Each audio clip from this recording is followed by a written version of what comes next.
What's up, guys? Coach Brandon here. Now we're rounding out our nutrition portion of the training course. And there's something you've probably been wondering about the whole time. What about supplements? So here we are. Let's talk about those supplements. So before we get into specific supplements and things like that may be helpful depending on your goal, let's start off with the word supplement. To supplement means to add to, right? It should not be the primary or basis of your nutrition program. And that's exactly what nutritional supplements are. They're a slight addition to, and generally I would say should only comprise about 5% of the effectiveness of whatever nutrition protocol you're following, right? So that's 5%.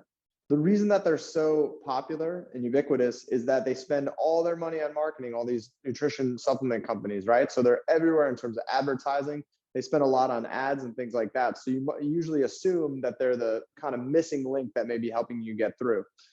Really what it is, sound nutritional practices, sleep, training, balance, all the things that we've talked about and will continue to talk about.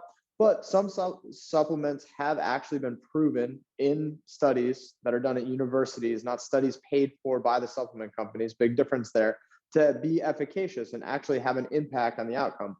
Again, even those supplements that have been proven to be effective, which is a very tiny portion of the entire industry, those are only going to account for about 5% of your effects anyways. So before you go dumping a bunch of money on supplements, always make sure, am I training consistently? Am I sleeping consistently? Am I eating consistently? If you can check off all those boxes regularly and want to add a little bit more, by all means, supplements. But why not save the money and nail down the free things that you can do first before jumping in on a supplement game? All right. That being said, here's a few things to consider when buying supplements. Number one, you want to make sure that you're buying from reputable brands, not just some like off-the-shelf crazy brands. So do a little bit of research into them. Make sure that the supplement you're buying contains the ingredients that it says. So you want to look at the nutrition label and make sure that the nutrition facts and also the ingredients align with what the product is claiming that it does. You want to be very mindful of anything that says proprietary blends. Now with supplements, they are not regulated in the same way that medicine is, right?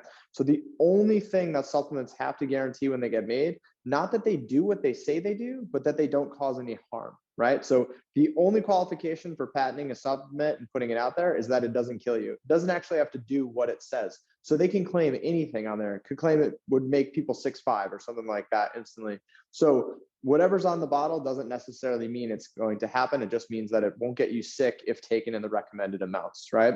So look for things that only have a few ingredients and avoid that proprietary blend label. So a few supplements that I would encourage people to use, and I've created an entire guide attached to this lesson that I highly suggest you look over to see what would be best for your program and your goals, are protein powders, either made from whey protein, plant-based protein, egg white protein, or some other protein sources that are all good, that contain what are called the essential amino acids or building blocks for protein.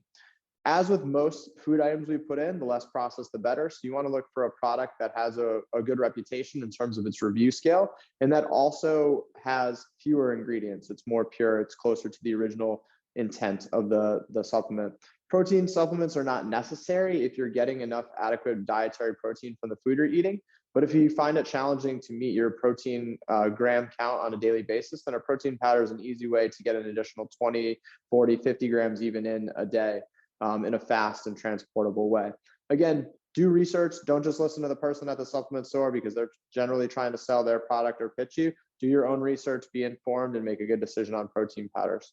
Vitamins are also a good addition if you're not getting enough of your vitamin count from food. Most Americans are very deficient in vitamin D3, which can be supplemented individually outside of a multivitamin very cheaply and very effectively.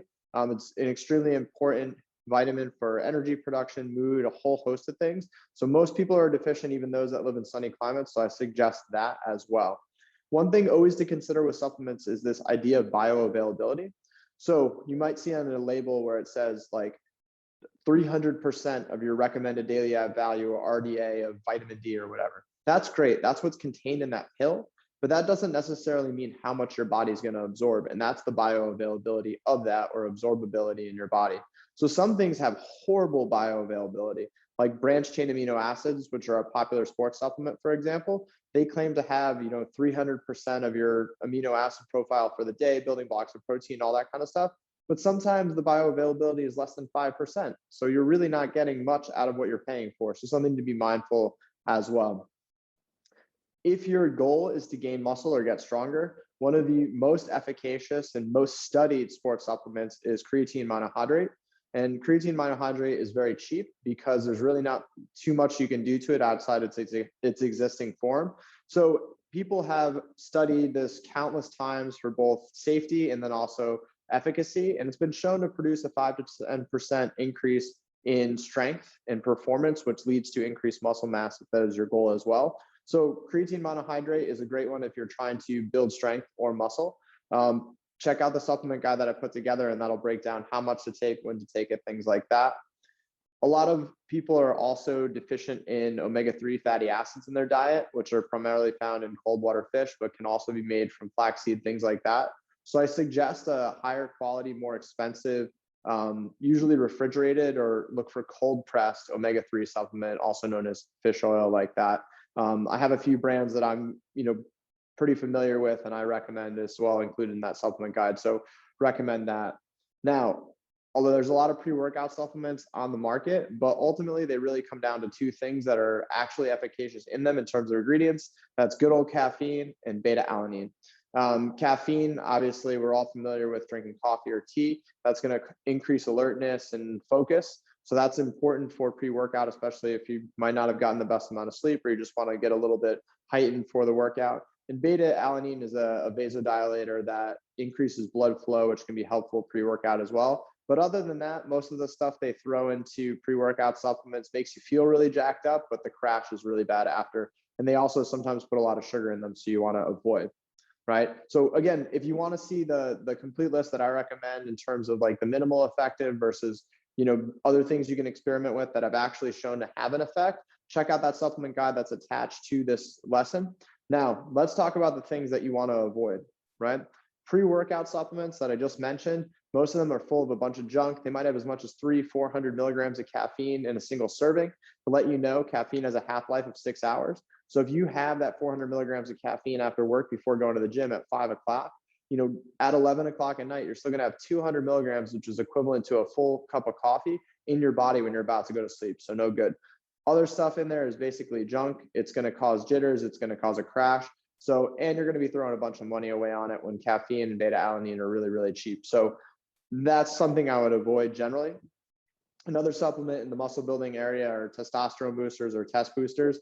They're largely nonsense. The ultimate test booster that everyone's familiar with are anabolic steroids, and those obviously are efficacious, but there's a whole litany of health effects and things way outside my scope of practice that's for medical professionals.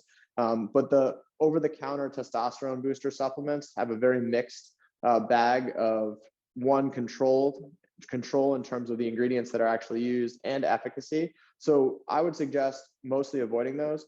In studies of comparison, people increase their testosterone or free-floating testosterone much more significantly just by sleeping more and eating better and working out than by taking any of those supplements. So once you get those things aligned in your program, your body's probably going to be optimized for testosterone production as well. Now, on the other side of things, when it comes to losing body fat, there's a ton of fat loss pills, fit teas, things like that on the market. What these come down to is there are a ton of stimulants in them, like caffeine and guarana, and things that momentarily can suppress appetite, but they can also lead to anxiety, sleeplessness. Some are diuretics, which cause you to flush water out of your body too quickly. So I highly suggest that you skip any of these fat loss pills or anything like that. If there was a magic pill for fat loss, I wouldn't exist, gyms wouldn't exist. So you do the math on that one. The other thing with the fit teas is they often put a laxative called senna in there and some other things. So they end up making you go to the bathroom. So it seems like you might be losing weight, but it's really just kind of an uncomfortable trick that you want to avoid. And lastly, this one's a little bit of a mixed bag, branched chain amino acids. I mentioned it before in regards to bioavailability. Some branched chain amino acids are good. They do get into your body. Those are the branched chain amino acids that make up proteins, right? So you have your protein, and then it's actually comprised of these amino acid structures that actually make up the protein structure. But in terms of the amount of money spent versus the fact that you're probably getting those amino acids from food, right? It's really not worth your money. If you do want to invest in amino acid supplement that is going to actually be more bioavailable, a little bit pricier, but in essential amino acid supplement, not branched chain amino acids, but essential amino acids. Again, though, if you're eating enough plant and or animal-based proteins and you're getting your amino acids from there, it's probably not that important for you to be supplementing with amino acids as well. So there's much more to dive into in terms of supplements, but for your purposes, I put it all into our guide here for that. That's attached to this lesson. So I want you to check that out, kind of build what you think would be a good supplement protocol for you, and then post in the Facebook group about it so we can create a discussion around the idea of, what supplements role is in our program moving forward.